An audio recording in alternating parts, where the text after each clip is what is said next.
জাগ্রত থাকতে হবে। পৃথিবীর কোনো মানুষ যদি নাও দেখে, আমার আল্লাহ আমাকে দেখতেছে, দেখে কিনা? খলিফাতুল মুসলিমিন ওমর রাদিয়াল্লাহু তাআলা আনহু, নাম শুনছেন না? খাত্তাবের বলা ওমর ইবনে খাত্তাব, যিনি অর্ধ পৃথিবীর রাজত্বের মালিক ছিলেন। খলিফাতুল মুসলিমিন ওমর রাদিয়াল্লাহু তাআলা আনহু, ওনার দিনের বেলায় প্রজাদের অবস্থা সরজমিনে দেখার জন্য বের হলেন। হাঁটতে হাঁটতে একটা ময়দানে চলে গেলেন। সেখানে গিয়ে দেখলেন মরুভূমি একটি মাঠ। সেই মাঠের মধ্যে কতগুলো ছাগল বকরি চড়াচ্ছেন একটি রাখাল, একটা যুবক ছেলে দেখা যায়। ওমর রাদিয়াল্লাহু তাআলা আনহু এই রাখালের কাছে গিয়ে বললেন, হে ভাই রাখাল, আমার তো তৃষ্ণা লাগে আছে, পানির তৃষ্ণা। হ্যাঁ যুবক, তুমি একটি কাজ করো, তোমার ছাগল থেকে কিছু দুধ দোহান করে আমাকে দাও, আমার তৃষ্ণা নিবারণ করি। রাখাল ডেকে ডেকে বলেন, আমি তো শুধু রাখালি করার দায়িত্বে, বকরির থেকে দুধ দোহান করি, অন্য কাউকে দেওয়ার জন্য আমার মালিকের পক্ষ থেকে কোনো পারমিশন নাই। আছে কিছুক্ষণ বলে বললেন, হ্যাঁ নওজোয়ান শোনো, আমি তোমাকে কিছু বিনিময় দিব, তোমারও প্রয়োজন সারবে, আমারও প্রয়োজন সেরে যাবে। একটি কাজ করো,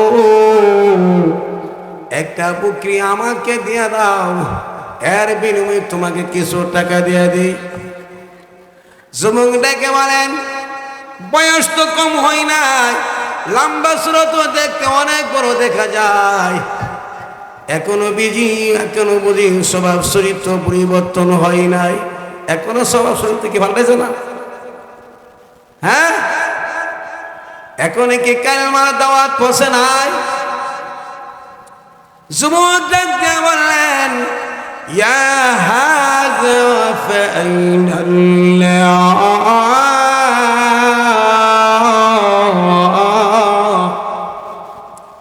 যুবক ডেকে বললেন,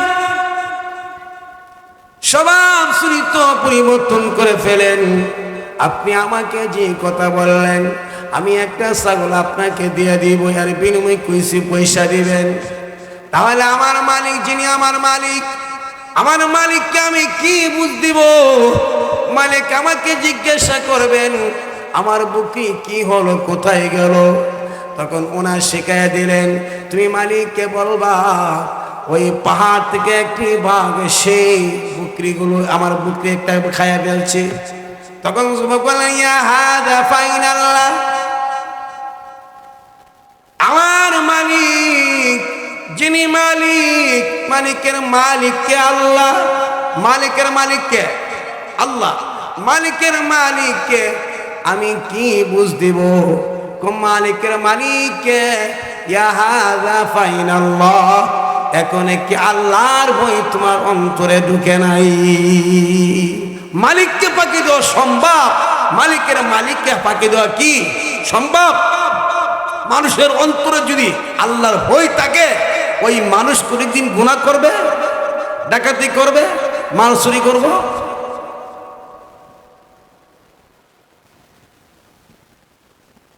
এজন্যই আমরা যারা এখানে উপস্থিত আছি, আমরা তো মনে করি আমাদের জীবন সফল হয়ে গেছে, কি বলে, সাকসেস হয়ে গেছে।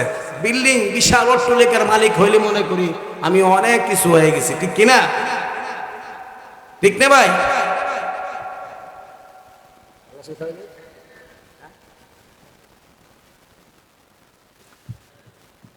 তাহলে বাগান আমরা মরণ লাগবো তো নাকি? আল্লাহর সামনে যাইতেন না? হ্যাঁ, আল্লাহ আসুন একজন, আল্লাহু লা ইলাহা ইল্লা হুয়াল হাইয়ুল কাইয়্যুম,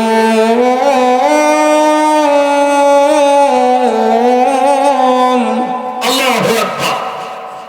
আল্লাহ বলেন আমি আল্লাহ ছাড়া তোমাদের কোনো মাবুদ না, আল্লাহ ছাড়া আমাদের কেউ আছে? কি বলেন? এই নরসিংদীর শহর আজকে আমাদের সামনে, নরসিংদীর ভিতরে কোর্ট পড়ছে কিনা? কোর্ট আসেনি কি গো? এখানে আদালত আসেনি? এখন কোলানা বন্ধ, জোরে কোন আল্লাহ দেখে বলেন আরে আমার বান্দা বান্দিরা, আমি আল্লাহ সমস্ত মানুষকে ঘুম পাড়ায় ঘুমের ব্যবস্থা করে দিই। আমি আল্লাহ ঘুমাই না। আমি আল্লাহ কেন ঘুমাই না জানোস নি? আমি আল্লাহ ঘুমাইলে এই বিশাল আসমান ঠিক থাকবে না। আসমান নিয়ন্ত্রণ করে কে? আমাদের নিয়ন্ত্রণ করে কে বলেন তো? আল্লাহ। অনেক মানুষের দেন ধারণা হলো দুনিয়াতে আসছি, মৃত্যুর পরে মনে হয় শেষ হয়ে যাব, আমার আর হিসাব নিকাশ হবে না, ঠিক কিনা? আছে নাই মু না? নাই? আপনাদের দেখেন নাই?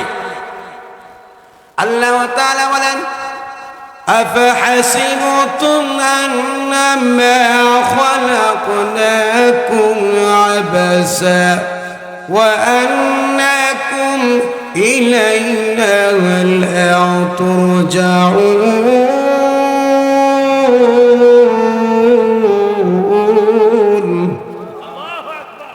আল্লাহ বলেন হ্যাঁ মানুষ, এমন ধারণা করো না আমি আল্লাহর সম্মুখে তোমার আসতে হবে না। বান্দারে, আমি আল্লাহর কাছে তোমাদের আসতে হবে। আল্লাহ তাআলা বলেন এমন মনে করো না আমি আল্লাহ তোমাদেরকে অনর্থক অযথা অকারণে অপ্রয়োজনে বানাইছি। আল্লাহকে অনর্থক বানাইছে অপ্রয়োজনে? আল্লাহর কাছে যাইতে হবে না? হ্যাঁ,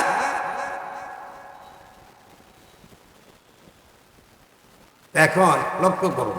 এই জন্যই বাবারা যারা আছেন, আলোচনা তো সারা জীবন শুনি ওই, ঠিক না? আমরা যারা এখানে বসা আছি আমরা গুনাহ ছেড়ে দেব, ঠিক না? গুনাহ ছেড়ে দিব, বেশি বেশি নেক আমল করব। আল্লাহ তাআলা বলেন হ্যাঁ দুনিয়ার মানুষ গুনাহ করিয়াছো, অন্যায় করিয়াছো, বান্দারে আমি আল্লাহর রহমত থেকে নিরাশ হয়ো না। আমি আল্লাহর রহমতের অপেক্ষা থাকো, আমি আল্লাহর কাছে মাফ চাও। বনে ইসরাইলদের যুগে একটি ঘটনা, আল্লাহর এক বান্দা উনা কি করলেন?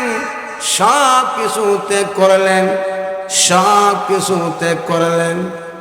ওনা মনে মনে ভাবলেন আমার ছেলে মেয়ে পরিবারের সব কিছু ত্যাগ করে ইবাদত করতে ভালো লাগবে, সব ত্যাগ করছে।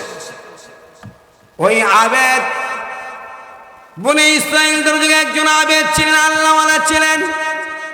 তখনকার যুগে শরীয়তে জায়েজ ছিল, যেটাকে বৈরাগী বলা হয়।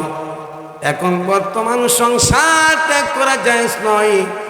ওই আল্লাহর ওলি আবেদ একটি মরুভূমিতে চলে গেলেন, সেখানে আমি একা একা আল্লাহর ইবাদত করব। কি করব? সেখানে আমি আল্লাহর ইবাদত করব, তাহলে আমার ছেলে মেয়ে আমার আত্মীয়জন কেউ আমাকে ডিস্টার্ব করবে না। আল্লাহর বান্দা যখন ওই দ্বীপের মধ্যে চলে গেলেন, সাথে কিছু খাবারও নিলেন, পানিও নিলেন। কিছুদিন যাওয়ার পরে খাবার শেষ হয়ে গেলেন, পানি শেষ হয়ে গেলেন। আবেদ বান্দা এখন চিন্তা করলেন আমার সঙ্গে যে খাবার ছিল সেই খাবার শেষ হয়ে গেছে, পানিও শেষ হয়ে গেছে। আল্লাহ তাআলা এই লোকটার প্রতি দয়া করলো, মায়া করলো। আল্লাহ তাআলা এখন চিন্তা করলেন লোকটা কি খাবে। আল্লাহ তাআলা তার প্রতি দয়া করলো, ইহসান করলো, লোকটাকে ভালোবাসলো, এই মোহাব্বত করলো। আল্লাহ তাআলা এখানে একটি ডালিম গাছ উৎপন্ন করে দিলেন। ডালিম গাছ, কি গাছ? ডালিম গাছ উৎপন্ন করে দিলেন। এই গাছের মধ্যে ডালিম ধরতে লাগলেন, আর লবণাক্ত পানির মধ্যে, লবণাক্ত পানির মধ্যে আল্লাহ তাআলা মিষ্টি পানির ঝর্ণার ব্যবস্থা করে দিলেন। আল্লাহর বান্দা প্রতিদিন একটা করে ডালিম খায়, আর আল্লাহর বান্দা এক গ্লাস পানি খায়। এরকম ভাবে দিন কাটাতে লাগলেন, আল্লাহর ইবাদত করতে লাগলেন। এক পর্যায়ে যখন আল্লাহর বান্দার মৃত্যুর সময় গণায় আসলো, আল্লাহর বান্দা আল্লাহ তাআলার কাছে দোয়া করলেন, আল্লাহ তোমার কাছে আমার একটি ফরিয়াদ প্রার্থনা, ওগো মালিক আমি আর কিছু চাই না, আল্লাহ আমাকে সেজদারত অবস্থায় মৃত্যু দিও। ওগো মালিক আমার লাশটা সেজদারত অবস্থায় কিয়ামত পর্যন্ত সংরক্ষণ করে রাখিও। আল্লাহ নবী বিশ্ব নবী রাহমাতুল লিল আলামিন বলেন, এখন পর্যন্ত কিয়ামত পর্যন্ত ওই বান্দার লাশটা সেজদারত অবস্থায় থাকবে, পৃথিবীর কোনো মানুষ এখানে যাইতে পারবে না। আল্লাহর বান্দা যখন মারা গেলেন, যেরকম সাধারণত আমরা জানি কুল্লু নাফসিন যায়িকাতুল মাউত, এখানে জামাত হবে, শেষ করে দিছি। আল্লাহর বান্দা মারা গেলেন, মারা যাওয়ার পরে আল্লাহ তাআলা জান্নাতের ফেরেশতাদেরকে ডেকে বললেন, ফেরেশতারা রে, আমার বান্দাকে আমি আল্লাহর রহমতের গুণে, আমি আল্লাহর রহমতের কারণে আমার বান্দাকে জান্নাত দিয়ে দিলাম। আমি আল্লাহর রহমতের মায়া দয়া বেশি, আল্লাহর মায়া দয়া বেশি না কম? আল্লাহ তাআলা বলেন, হ্যাঁ জান্নাতের ফেরেশতারা, আমি আল্লাহ আমার বান্দাকে ভালোবাসলাম, আর আমি আল্লাহর দয়ার গুণে জান্নাত দিয়ে দিলাম, আমার বান্দাকে জান্নাতে নিয়ে যাও। এই বান্দা মনে মনে ধারণা করলেন, আবেদ আল্লাহর উনি 500 বছর ইবাদত করিয়াছেন। কত বছর? 500 বছর ইবাদত করছেন। মনে মনে ধারণা করলেন, আমি তো 500 বছর ইবাদত করিয়াছি, আল্লাহ ইচ্ছা করলে এই কথা তো বলতে পারতো, তোমার 500 বছর ইবাদতের বিনিময়ে আমি আল্লাহ তোমাকে জান্নাত দিলাম। সে মনে মনে ভাবতেছে।